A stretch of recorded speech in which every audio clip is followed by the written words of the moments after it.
This is me holding up about 100 pounds. This is Kyle Hill measuring optimal stomping height. This is a boot I made from a video game called Dead Space, and this, well, this dude's just having a bad day that's about to get worse. My friend and favorite sciencey Thor, Kyle Hill, called me up with this idea. To make the boot from the video game Dead Space, and better yet, to make a stomping machine so that we can test it stomping from different heights, with different weights, and at different velocities. And I am a girl who's down to f shit up. Really, in any way. But I mean, a stomping machine? You just can't say no to that. So buckle up and welcome new friends who just came from Kyle's video. And if you're here first, go check out his video after this. To do this, there are 3 parts: the stomping machine, the boot, and testing the crushing capacity. Weapons Master reporting for duty. If you've played the video game, you'll know that the boots the protagonist wears serve as an essential piece of equipment for surviving all of the doomed space adventures. And one of its main features is, very satisfyingly, stomping on things. What's not to love?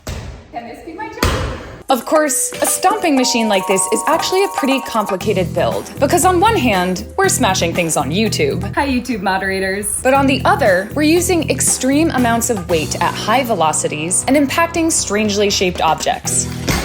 That's a nice crack. So if this is not designed and built correctly, the weight could shift to the side instead of falling straight down, which would make this a very unsuccessful Dead Space boot stomper, and also quite dangerous.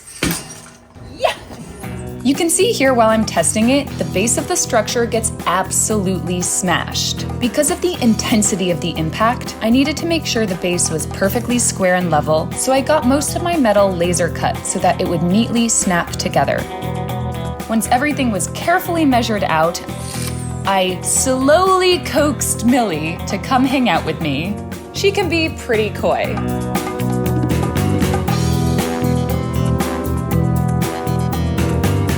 And by hang out, I mean that I started tack welding the base of the structure together. Tack welds are little dots of weld that lightly hold metal together. It's kind of like welding, but with an emphasis on minimal commitment, which I'm pretty down with, as my therapist will tell you.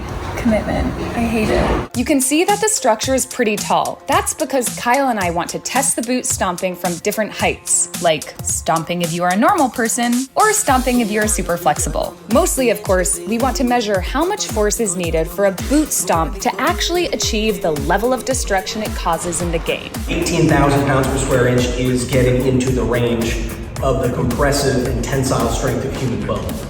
One more. And for that, the toughest problem to solve was making sure that the boot would fall straight down and not slip to the side upon impact. So it needed some kind of rigid structure that was supported by a guide rail. This is the rigid base plate that the boot will attach to, and it's attached to a long rod of metal. The rod is solid, so it's already very heavy, since we want to be adding a lot of weight to the structure. If the base plate doesn't rigidly connect to the rod at a 90-degree angle, or if it bends during a test, that would be the equivalent of an ankle bending upon impact, which is not what we are testing. So you can see that I did not hold back when I welded a lot of gussets onto the base plate. So the rod and the base plate now create a rigid structure that attached to the boot, but I still need to create a guide rail. At the top of the structure here, I welded on 2 sheets of metal with a gap between them. I used a piece of DOM tubing to bridge between the 2 metal sheets, and then I threaded the rod through the tubing so the rod could only fall along that vector. This is a special type of tubing called DOM, which means that it doesn't have a seam inside of it like all other metal tubing is, so this should be a really nice fit to hold it snug so that at very high velocities, we can have a Dead Space boot stomping. I'm very excited because things are actually working. This is wood that I'm knocking on right now. When I was setting up, measuring, and welding both the legs of the stomping machine and the plates and the DOM tube on the top, you can see that I was being particularly careful. If the plates and DOM are not perfectly aligned and square to the base of the structure, the rod that is the rigid structure holding the boot would end up falling at an angle. If that happened, the best case is the experiment failing, and the worst case would be knocking the structure off balance and crashing into me or Kyle. So, actually, now that I've thought of it, I'm going to let Kyle be the one who stands closest to the machine. Once everything was assembled and tack welded together, it was time to do all of the finish welds. But first, I just want to take a quick second to tell you about this incredible studio that I'm working in. This is the Box Shop. It's an artist and maker space in San Francisco, and some of the biggest and coolest Burning Man sculptures were made right here. As an artist, places like the Box Shop are some of the few spaces that I feel like I'm home in. The Box Shop is actually in peril right now because of gentrification leading to rising costs, and below I've linked to a fundraiser that they're hosting. If you're able to donate or share the fundraiser with your community, please do so, and thanks in advance for supporting creators and artists in a world that values other things. Now back to Stomp. Welding is all about heat management. So if not handled correctly, that could lead to the stomping machine deforming and ending up not level or misaligned, aka a useless and oversized paperweight instead of a deliverer of satisfying stomp destruction. So you can see I'm never welding in one place for a long period of time. I'm always moving diagonally into different parts of the structure so that I'm dispersing my heat. I'll even stop welding and take some time to let my project cool down, and I'll spend that time remeasuring, reclamping, living out my flash dance fantasies, or even making confessions to my cameraman. I got snot on my face. Of course, the artist in me had to add some finishing touches. For the test, I got lead shot, basically small balls of lead, so that I could easily fill the boot with extra weight when Kyle and I are testing the smash. For the final test of the boot stomper, I have a sneaky suspicion that Kyle may show up with a severed human head. I mean to say, a scientific ballistics head. Kyle gets the best gifts. While I am beyond excited by the idea, I'm also a little bit nervous because I know from experience, those heads are very hard. So to make sure I was prepared, I loaded up the machine to see how it would tolerate 75 pounds falling. Okay, well, now I feel like they're hostages and I'm tying them to a stake. I feel bad. Look at them. What did they do to deserve this? And I'm happy to report that it worked smashingly. It even passed the notorious watermelon test. Lastly, I designed tabs into the laser cut metal pieces that would be perfectly aligned for bungees to hook into. The bungees will accelerate the rate of the boot falling so that it can reach a higher velocity than we would otherwise be able to achieve. You can think of it as if they're mimicking leg muscles.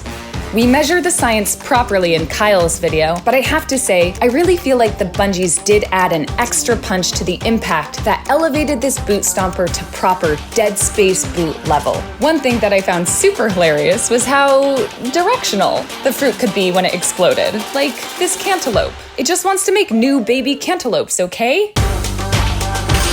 I was psyched when the coconut actually worked. This was the moment that I finally felt confident that this stomper could punch through anything Kyle brought to the test. Okay, that was awesome.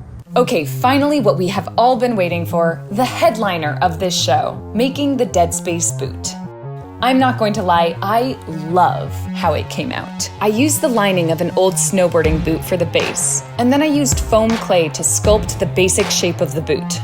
It's kind of like a sketch or an underpainting, just, you know, the base of a science fiction boot from a video game that stomps things. To create the layers of the boot, I made cutouts of different thicknesses of EVA foam, which is what cosplayers often use for making props and costumes. I mostly worked from reference images that I found online. In particular, looking at this one incredibly impressive costume that Peep Cosplay posted on Reddit. Congrats, dude. And I'm not gonna lie, I love the immediacy of being able to sculpt in a material like this. I've never actually worked with EVA foam or this weird new clay foam I found, so this whole process was a big learning curve for me, which is my favorite. I also spent a lot of time painting and texturing the foam. I wanted this to look real, and by layering the paint and then sanding it down and then layering it again, I saw it really transform into a new metallic-y leather material that I felt was just right for the game. As a final detail, I added short pins into the boot that changed the texture in a way that I felt made it appear much more genuine. Like, I love this. And I'm almost as obsessed with how this detail looks as I was at the very satisfying feeling of pushing the pins into the foam. I waited until the boot was complete to use rubber cement to glue most of the layers onto the boot, but I didn't glue everything on because to make sure the boot could actually get attached to the stomper machine, I had to cut it open. I'm pretty sure this is what Take No Prisoners looks like when applied to, craft projects. You can see that the slit in the back of the boot helps it easily attach to the stomper machine.